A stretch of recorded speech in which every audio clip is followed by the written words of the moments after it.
Hey YouTubers, it's me. I'm back. Just trying to do the word, and today I'm going to be talking about God's 10 Commandments, or His 10 Commands that He would like for us to keep. So if you go to Exodus 20, and it starts with the first chapter, and let's see, it goes up to 21.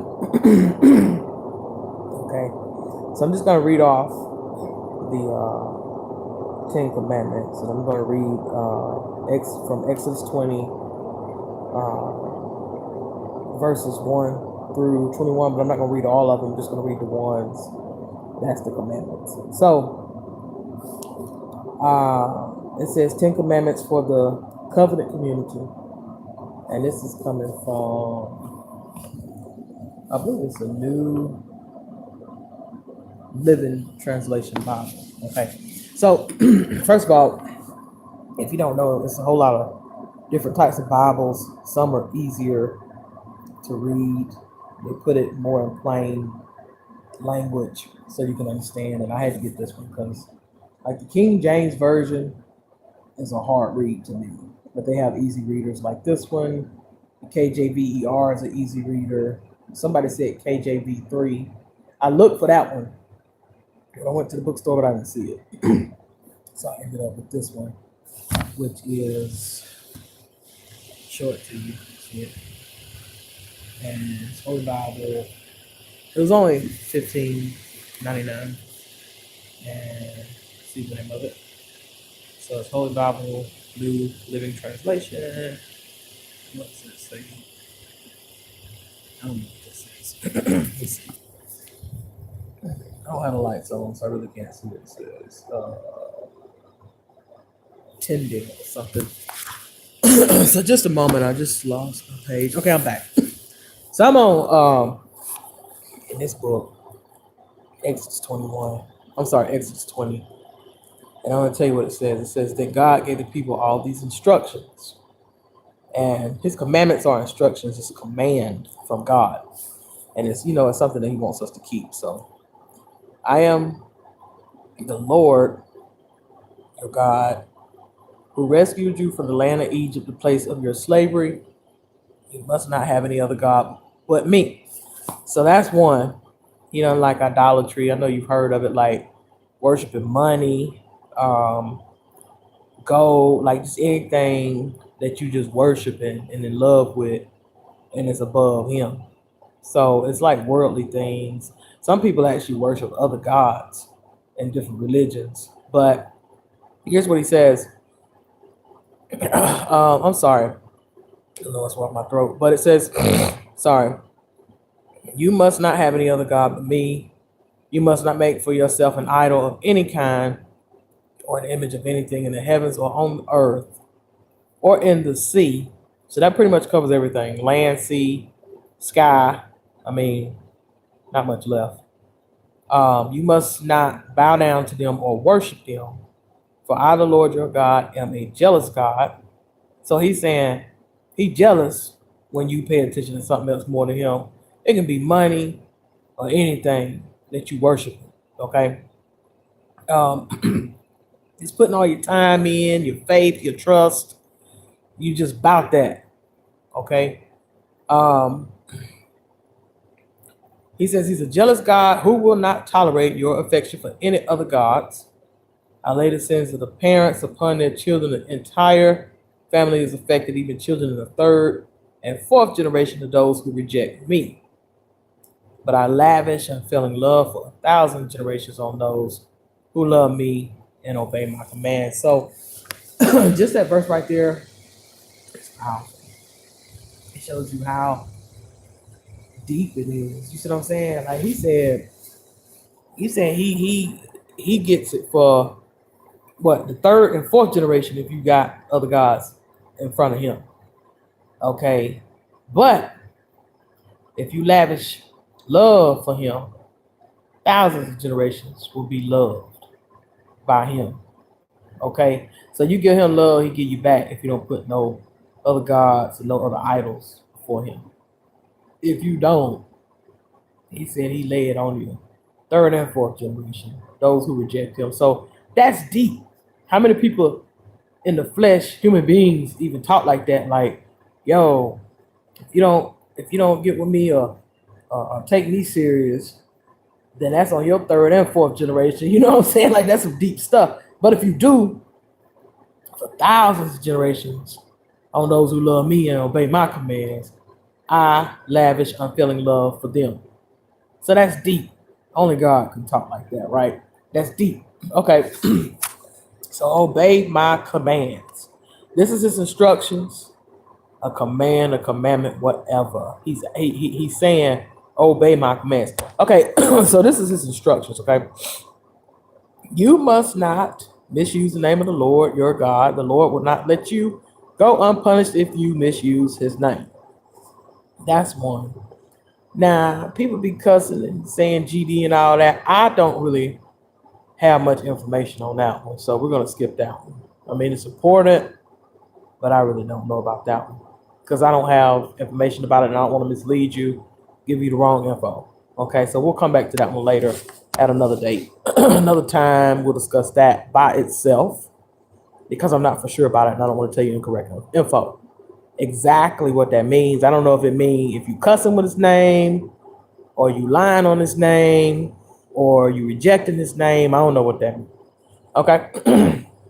But it's serious, whatever it is, right? Okay, remember to observe the Sabbath day. By keeping it holy, you have 6 days each week for your ordinary work, but the seventh day is a Sabbath day of rest dedicated to the Lord your God. On that day, no one in your household may do any work. This includes you, your sons and daughters, your male and female servants, your livestock, and any foreigners living among you. So when he was writing this, he was talking to the land of Egyptians. Well, actually, I am the Lord your God who rescued you from the land of Egypt, the place of your slavery. Okay, so let me correct that. So that's why it's written like that, because you got to take it in context of when it was written and the place it was written and the situation it was written and why it was written and to who it was written to or whom. And it says he rescued from the land Egypt, the place of your slavery. So that's why it says that this includes your male and female servants, livestock, and foreigners living among you. So let's see, for in 6 days the Lord made the heavens, the earth, the sea, everything in them, but on the seventh day he rested. That is why the Lord blessed the Sabbath day and set it apart as holy. So remember in the beginning he said, let's see, on earth or okay, so you remember in the beginning he said, no man should have an idol of any kind or an image of anything in the heavens, earth, or the sea. Here he's telling you he made that in 6 days, the earth, heavens, and the sea. So he made all of it, basically. Land, water, and air. Okay? Or land, water, and sky. Okay? Or whatever, air. So basically that sums it up. He made everything. But anyhow, so you know the Sabbath day is Sunday, the day we celebrate church. He rested on the Sabbath day. He said ordinary work was 6 days. The seventh day is the Sabbath. You know, Sabbath means the rest day. And if you see, Sunday is the day for church. A lot of companies don't open up until later on Sunday because it's a rest day. You know how the malls are open at 10 to 9 or whatever. On Sundays, they open like 12. A lot of places don't open. And back in the day, you didn't used to have like all those 24-hour chains, 24-hour stores. So it was a lot of places that didn't even open their doors till like 12 o'clock noon. And it was just a day of rest. Like you go to church, you chill out, and then they close early if you notice. The malls close at 6 o'clock. You know what I'm saying? So now you got these 24-hour stores, but it hadn't always been like that. But like look at the man that owned Chick-fil-A, Kathy, uh Truett Kathy, I believe. He doesn't even open Chick-fil-A on Sunday because he's a true believer in Christianity. I don't know what type of Christian he is, but he's such a true believer. He don't even make money. He don't open his stores because he believe in that. He believe in that Bible verse right there that the Sabbath is a day of rest and it's dedicated to the Lord your God. On that day, no one in your household should do any work. Okay, it includes whoever. So basically, the Sabbath day of rest dedicated to the Lord. The seventh day. Okay, so 6 days each week for your ordinary work. So that right there let you know that man is real about his Christianity. Because how many people you know gonna follow that one Bible verse right there, one commandment, and say, hey, no telling how much money he make on a daily basis in Chick-fil-A. Like, look how many Chick-fil-A's exist, right? Worldwide. And he doesn't even open Chick-fil-A's in the whole United States. From my knowledge, at least where I live, he don't. And he losing all that money. But you know what? He respect that commandment right there. Now that's true respect. That's true respect. That's following the commandment. You see what I'm saying? That's an example. This man missing out on all this money and only open Chick-fil-A's on Sunday, which is the Sabbath day, and it's his religion. So he's into the Bible and following Christianity. Okay, so he's following that commandment. And that's an example. Um, it's a good thing because it say a day of rest. So who wouldn't want a day of rest? You go out and hustle and bustle and work 6 days, ordinary work, whatever. But that seventh day, lay it down, chill out, rest, go to church, eat. You know what I'm saying? Just chill out. It's the day for the Lord. He said day of rest dedicated to the Lord your God. So that's why we got church on Sunday. Okay, that's why we got church on the seventh day. That's why we got church on the Sabbath. All right. That is why the Lord blessed the Sabbath day and set it apart as holy. So you notice like Christianity Sunday is the day. That's the holy day. That's the Sabbath. That's Sunday. Whatever you want to call it. That's the day of rest in the Lord. Where you chilling, just learning about the Lord. Sunday school, church, everything. Okay. So remember that. Next, honor your mother, honor your father and mother. Then you will live a long, full life in the land the Lord your God is giving you. So that's another commandment. You got a lot of just a lot of young people don't do that. You say your days will be cut short, but you're to honor your father and your mother. And it don't matter. It's tricky, right? Because it don't say, well, honor them if. It says that you are to honor them, regardless. So that's what's in the word. I didn't write it. It's in the Bible. So even if you having issues with your parents, like some people, parents not even in their life, but you still supposed to honor them. It's biblical. Because you gotta understand sometimes when you come up and your parents ain't raising you and stuff, they just going through stuff. They don't mean they don't love you. They got issues going on. They not together well as far as financially, or maybe they on drugs, whatever the case may be. It don't mean they don't love you. They just got other things as precedent that they dealing with that they can't kick, like if it's a habit. But I'm here to tell you, when you get older, you'll understand. It don't mean they don't love you. They love you. They just got stuff going on. You see what I'm saying? But right there, regardless, it says honor your father and mother, then you will live a long, full life in the land the Lord your God has given you. Next, you must not murder. Okay, now let's take that as a commandment. This is a commandment and instruction God has given his people. And even though it took place back in the day in the land of Egypt, the place of your slavery, the place of slavery, it pertains to us nowadays. Okay, so it says, don't murder. How many times we turn on the news and some young black dude that murder somebody for money for no reason? Because whatever the reason is, okay, just don't give a reason and you don't have to have now. It's not justified. It says you must not murder. So really, If a lot of us just kept these 10 commandments, you see how it could help you be a better person, how it can help your life. These are words that that are in the Bible. This is God's word. And well, these are actually words that God is actually saying. Because he says, I am the Lord your God, right? So he's speaking this to uh, who rescued you from the land of Egypt. Okay. So he's saying this stuff right here. These are his commandments. But you see how the word of God help you in life. Imagine if people followed this, man, how great and peaceful the world would be. Could you imagine if everybody followed that commandment right there? Man, we wouldn't have no news. Or it'd be good news all the time. You see what I'm saying? So, man, if people just get back to this Bible, that's what it was written for, to help us. That's what you got to realize. It's a book. It teaches you about things in life. It's stories of life, stories of people's lives, and testimonies and what they did, their experiences, and they wrote them in poems. They sung them and wrote them in songs, letters, and that's all it is. But just imagine if everybody followed this, man, it'd be great. You do have some countries though that don't have this problem. You know, they don't have all that crime and stuff. But anyhow, that's a commandment. So follow it. Next, you must not commit adultery.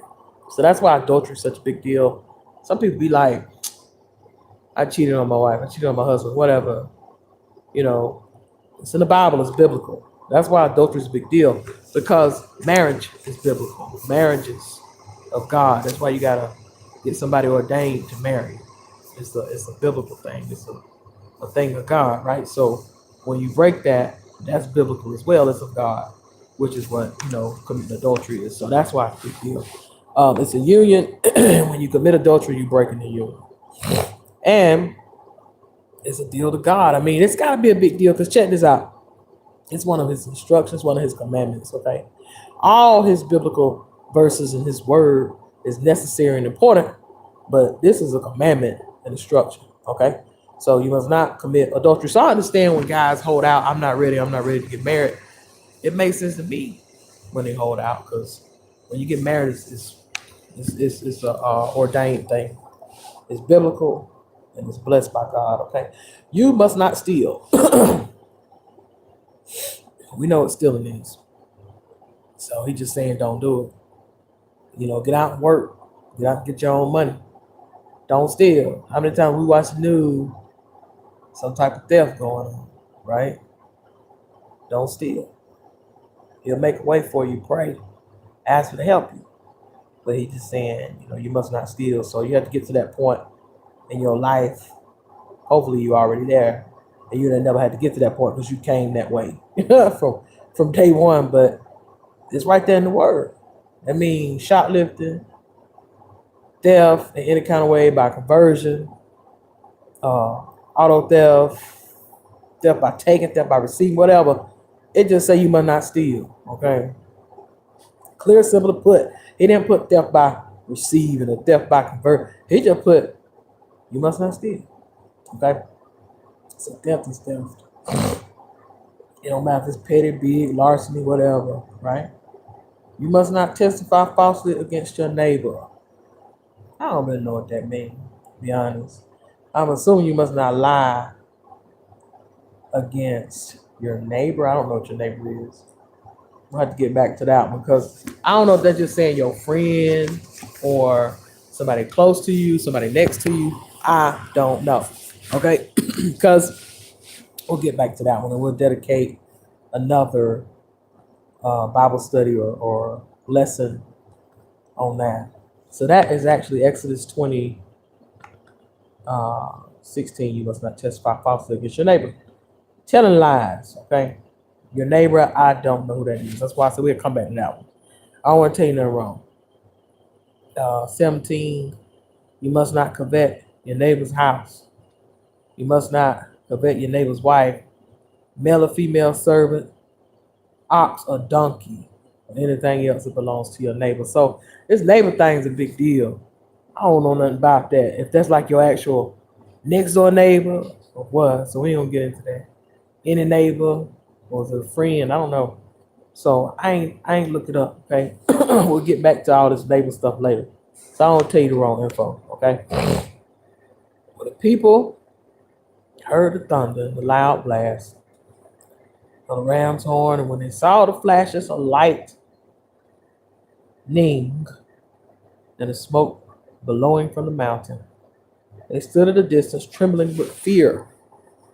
And they said to Moses, "You speak to us, and we will listen. But don't let God speak directly to us, or we will die."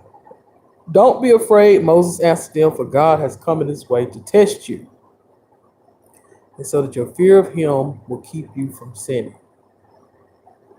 And the people stood in the distance. Moses approached the dark cloud where God was. So notice he said, "Don't be afraid." He testing you. He do a lot of tests. That's one thing in the Bible that's about God. When you're reading about a lot of stuff about these people, he testing. And so I used to work with this lady, and she'd be like, "Maybe it's a test." And she used to say that all the time. Like, we watch TV, maybe it's a test. I don't know, maybe it's a test. And I was like, what was she talking about? But now I get it. He do a lot of testing. Okay. That's what she was talking about. So let's see, we covered 1, 2, 3, 4, 5, 6, 7, 8. Okay, I'm sorry. I'm so sorry. We covered about 8 or 9, maybe 7. We'll get the rest of them. It was like 3 I didn't know, understand, but you get the point. These are his commands, his instructions. But check this out, though. He said, "You speak to us, and we will listen. But don't let God speak directly to us, and we'll die." And get what he said. Don't be afraid. Moses answered them. Moses said this to them. Okay, these are people he got out of a place of slavery. He rescued them from that. They get what he said. Don't be afraid. For God has come in this way to test you. Okay, so that your fear of him will keep you from sinning. Now think about that. He tested them to put fear in them so to keep them from sinning, because he knows sinning is not no good. See what I'm saying? That's why he doing that, because he care about them. He already done delivered them from slavery, or he rescued them from slavery. He trying to get them away from sinning. So he using the tactic of fear through testing them to keep them from sinning. Okay, so that's why that's what this is about. He don't want you sinning, and he do so many tests. If you open up the Bible, no matter what Bible you're coming from, just get one you can read and understand. He performs many tests. A lot of the people you hear about in the Bible have been tested by God. Okay, and it puts fear in you. Trust. That's why people are afraid to commit or get saved or submit or surrender. They want to be in the world, and they want to be in God too. And they're afraid because he will test you, and he is gonna test you to see if you legit or not. He don't test you like we do. Like, you know how you'll ask somebody a question to kind of see what they say to try to figure them out. He tests in different ways, and we'll go over that. We'll start learning Bible verses on how he tested different people in the Bible, different ways he tests people. But that right there, and what Moses saying, y'all don't be afraid. He testing you so you won't sin, trying to put fear in you.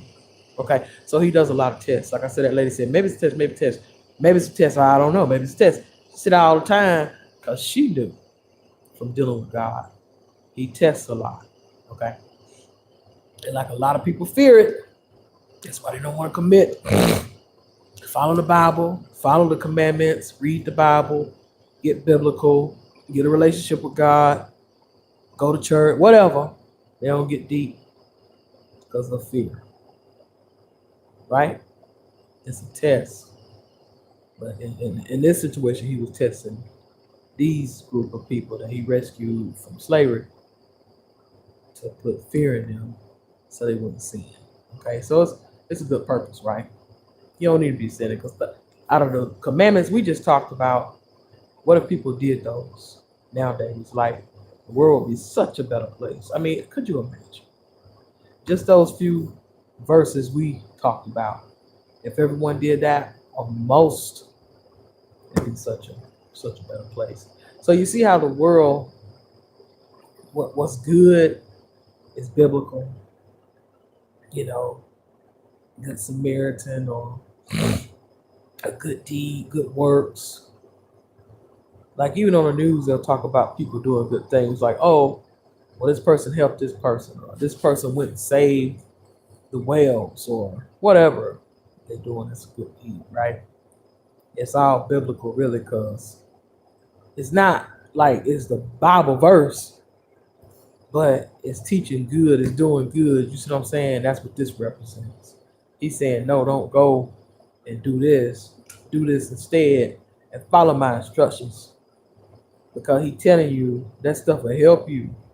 Because if you live like that, you don't steal and don't kill and whatever else we just discussed, it'll help you out tremendously in life. And I know y'all can agree with that. Cause look at all these people that don't do that, how their life it end up. You see what I'm saying? So really, if we follow a lot of stuff in this Bible, the world will be a heck of a lovely place, lovely earth place. So you got to see the goodness in that, and that's what this is about. Is God's commandments. So we just went over the 10 Commandments. We didn't cover all 10. It's like 3 I didn't really know, so we went over 7. We'll get back on those, but that's as simple as it gets. Um. So yeah, there's fear even nowadays for people, right? They be afraid to keep them commandments. They be afraid to get into the church and the Bible, get into God. It's fear. I want to give up the world. You know what I'm saying? It's a test. It's fear. He's just trying to keep you from sinning. That's all. He's trying to save you, give you the good life on earth and the good life after earth. We here now. The world is evil. We all know that. Through God is good. See what I'm saying? And that's all he wants to do, is just live right and have a good life. Because he say, when you on his team and you doing what he say, and it's biblical. But when you on his team and you following his word and his commands and stuff, he will bless you. That's when you see the real blessings.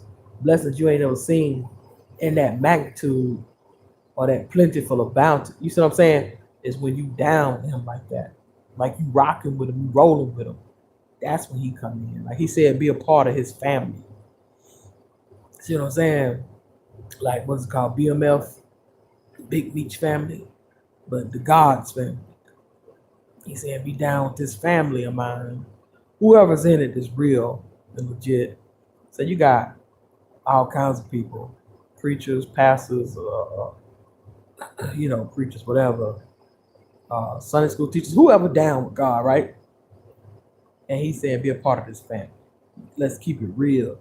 Because he keep it real with you if you keep it real with him. That's all he's saying. You follow my commandments, you do as I say, you obey me. Get in my word, learn to have a relationship with me. And do my word and do your best to live what's right and do what this word telling you. I got you. You down for me, I'm down for you. That's how it works for real. Because he basically saying, join his family, you down with his family. Once you down with that, he down with you like that. See what I'm saying? So it's like link up. All right, well that's the message for today. Hope it made sense. I hope I reached somebody. Because people need to be reached. People are lost. Going to church ain't gonna be enough nowadays. You gotta get to work. Because you go to church, they take 2 or 3 Bible verses and be like, and whatever, gotta get the word, gotta get it for yourself. So I'm coming straight from the Bible. All right. And I'm trying to see what's going on my TV. All right, I'm out. It's like early in the morning. I'm tired. I just got off. Y'all hold it down. Remember, take a break on the side. Yeah.